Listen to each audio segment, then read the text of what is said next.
track, we can switch hard around. Got ourselves a situation, stuck in a new location without any explanation.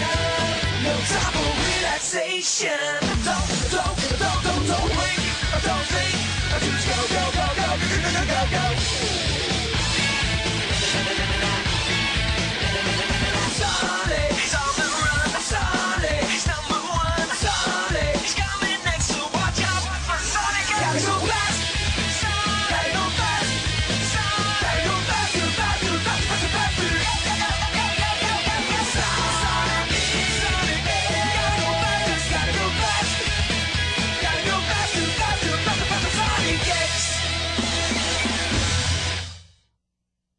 Alright guys, what you just saw right there was the English opening of Sonic X. Now, it's not one of the better openings done by 4Kids. I mean, I've seen better, but then again, I've seen worse by 4Kids.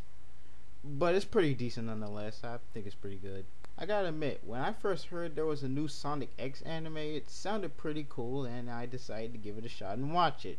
I must admit, the first episode was pretty decent. It was pretty funny how everyone was calling Sonic a mouse and how he completely outclassed the officers that were riding in speed cars.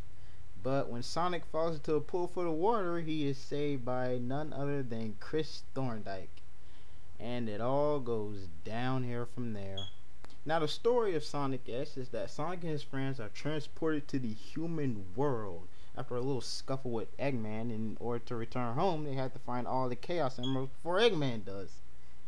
Yeah, pretty generic and basic stuff here, folks. I mean, most of the plots are stuff that already happened in Sonic Adventures 1 and 2 with pointless fillers added in. Not one of the better plot choices, but I guess it'll have to do. Now, let's get to the problems I have with this show, starting with Chris Thorndyke. Now, Chris Thorndyke is a completely obnoxious kid who tags along with Sonic during most of his adventures. In other words, he's basically replacing the role of Tails. Now, I don't know who this Chris guy was or why he was created in the first place, but surely they could have made him into a whole lot better character. All he does is slow down the pace of the series to the point where he just becomes an annoyance to everybody. I'm sorry, Chris Thorndyke, but epic failure for you, buddy. Another thing that bothered me about this anime is the way that Sonic portrayed himself. He only shows up when he's either fighting Eggman and his robots or running around the city like a freaking moron waiting for something exciting to happen. I mean, even the Sonic from the American cartoons were more entertaining than this. He's basically an overconfident, arrogant prick in this anime, and I cannot stand it. Now, what about the other Sonic characters? Well, Knuckles is pretty much left out during most of the action, and so is Rouge. And I really have to say that Knuckles and Rouge's English voices do not fit them at all. Knuckles' voice sounds too deep, and Rouge's voice sounds like, well, a 50-year-old hooker on drugs. Sure, they could have done a lot better with their English voices than this. I really can't say that much about Shadow since he only appeared briefly in Season 2, but I will say that his English voice is pretty decent, and I like them a whole lot better in the games than in this anime. That is all. This leaves Tails, Amy, and Cream, who tag along with Chris on Sonic's misadventures. Amy is only given a small minor role, and Tails' role is mostly replaced by Chris. The only thing that Tails does here is just fix stuff. I feel like the only reason they put Tails here is because this is a Sonic based anime and they knew that it was required to put Tails in here. Okay, correct me if I'm wrong, but doesn't this story mostly cover Sonic Adventures 1 and 2 and Sonic Battle? If that's the case, then what in the world is Cream doing here? She wasn't even introduced until Sonic Heroes, so why is she even here? I guess since they put Tails here, they might as well put Cream in here too, huh? Yeah.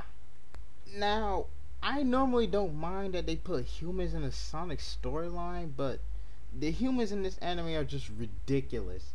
It's like they don't know anything about the current situation that's happening around them, and it's mostly adults that are guilty of this, so they have to depend on the kids to help them out. Yes, that's right, folks. The kids are smarter than the adults. Even Eggman is freaking stupid in this anime. and he's supposed to have a genius IQ. Oh yeah, Big the Cat is somewhere in this show too. We just don't know where. And I will give somebody $50 if they can tell me who the hell Cosmo is. I mean, seriously, a plant-looking weirdo from another planet. What's with all the useless characters here? I don't understand. So, is there anything good about this anime? Well, yeah, a few things. I like the character animations, and I thought that some of the fight scenes were actually pretty decent. Even though I thought the plot was pretty boring, strange, and cliche at times, I thought it had a pretty firm storyline. Even though most of it was taken from two of the best 3D Sonic games. So, in conclusion, Sonic X isn't really anything to get excited for. All we basically get is an annoying human tagged onto a show that masquerades as Sonic the Hedgehog, but pretty much eliminates everything I liked about its character and adds bad fillers on top of all that. Now, unless you can actually bring yourself to like Chris Thorndike, which is a very hard thing to do since he pretty much steals the limelight from every character, especially Tails, then I really don't see how older Sonic fans would like this show. I feel that they would be better off watching the 1993 Sonic the Hedgehog cartoon. While it may only be 26 episodes long, I feel that it translates the feel of the classic Sonic games perfectly, and it gives that warm, nostalgic feeling that Sonic X just doesn't have. I guarantee that if the word Sonic was in the title, then Sonic X will be another anime that will be completely overlooked. So, at best, Sonic X gets a 5 out of 10. Yeah.